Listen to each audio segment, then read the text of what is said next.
Hi all requesting madam, ఇది ఈ చిన్న షార్ట్ మిమ్మల్ని రిక్వెస్ట్ చేస్తూ పోస్ట్ చేస్తున్నాను. లిటరల్లీ నేను ఖాళీగా కూర్చొని లేను మేడం. మార్నింగ్ నుంచి మీకు చెప్పిన టైం నుంచి 11 నుంచి చాలా చాలా కష్టపడుతూ నాన్ స్టాప్గా మెసేజెస్కి టైప్ చేస్తూనే ఉన్నాను మ్యామ్. ఇన్ని మెసేజెస్ వస్తాయని నేను మాత్రం ఎక్స్పెక్ట్ చేస్తానా అండి? సేల్ అనగానే వన్ బై వన్ మెసేజ్ చేస్తూనే ఉన్నారు. ఒకరి తర్వాత ఒకరికి రిప్లై ఇస్తూనే ఉన్నాను. మీరు అర్థం చేసుకోకపోతే నన్ను ఏం చేయమంటారు చెప్పండి మేడం. చాలా బాధాకరమైన విషయం ఏంటంటే, ఒక చిన్న సారీస్ కోసం మనకి నోరు ఉంది కదా అని, దొరకలేదు కదా అని చెప్పి ఎందుకు వీడియోస్ చేస్తున్నారు, లైవ్లో ఎందుకు అంత బాగా చెప్తున్నారు మ్యామ్? ఇప్పుడు నేను అంత బాగా చెప్పబట్టి, అంత బాగా చేయబట్టే ఇన్ని మెసేజెస్ అండి. ఒకరి తర్వాత ఒకరికి ఇవ్వగలను, అందరికి ఒకేసారి రిప్లై ఇవ్వలేము కదా. మనం హ్యూమన్స్, సిస్టమ్ కాదు మేడం రిప్లై ఇచ్చేది.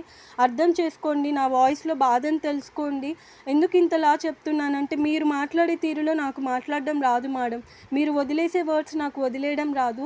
కొత్త వాళ్ళు, ఎస్పెషల్లీ కొత్త వాళ్ళు, మీకు రిప్లై వస్తుంది, తప్పకుండా వస్తుంది. మీకు వెయిట్ చేయగలను అనుకుంటేనే ప్లీజ్ పింక్ చేయండి, లేకపోతే ఎవరిని నేను ఫోర్స్ చేయట్లేదు మ్యామ్.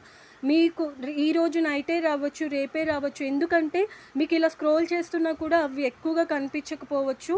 కొన్ని వేల మెసేజెస్ అండి, ఒకరి తర్వాత ఒకరికే రిప్లై ఇవ్వగలం, అందరికి ఒకేసారి ఇవ్వలేము. దయచేసి అర్థం చేసుకోండి ప్లీజ్. నా హంబుల్ రిక్వెస్ట్ మ్యామ్. సారీస్ కోసం అనవసరంగా ఒక పర్సన్ని హర్ట్ చేయొద్దు. ఎందుకనంటే నేను ఇవ్వకపోతే రిప్లై ఇచ్చిన వాళ్ళు ఎవరు కూడా రిప్లై వస్తుందని మెన్షన్ చేయట్లేరు. రిప్లై రాని ఒక ఇద్దరు మాత్రం రిప్లై రాలేదు అని చెప్తున్నారు. మీకన్నా ముందు మెసేజెస్ లేకపోతే తప్పకుండా మీకు రిప్లై వస్తుందండి. సో ప్లీజ్ మీ టర్న్ వచ్చే వరకు వెయిట్ చేసి కొంచెం సపోర్ట్ చేయండి. ఇది నా రిక్వెస్ట్ మేడం.